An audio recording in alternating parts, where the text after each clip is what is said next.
Karen Reed's future could be decided as soon as today. Jurors set to return to the courthouse this morning to continue deliberations. They're deciding if and to what degree Karen Reed is responsible for the death of her Boston police officer boyfriend, John O'Keefe. NBC 10's Manoj Krongwari takes us outside the courthouse, live in Dedham with those details. Manoj?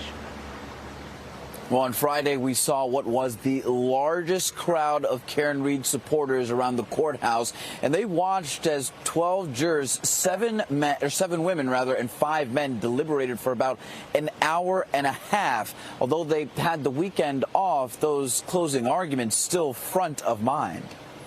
You folks are the last line of defense, between an innocent woman and a system that has tried to break her, that falsely accused her, that tried mightily to bury the truth. There's no grand conspiracy. It leads to one person, the defendant. John O'Keefe is not a body. John O'Keefe was a person, and he was murdered by Karen Reed.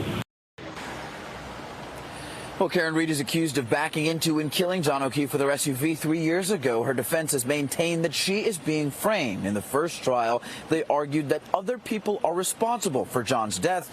But for closings this retrial, they were forced to take a new approach. It's called the Bowden defense.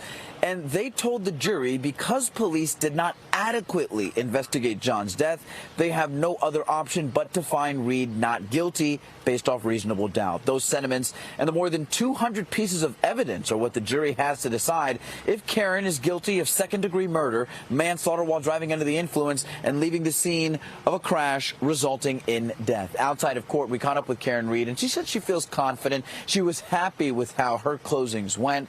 Deliberation should pick back up in just a couple of hours, and we'll, of course, be keeping you updated. But for right now, we're live here in Dedham. Manoj Krongwari, NBC 10 Boston.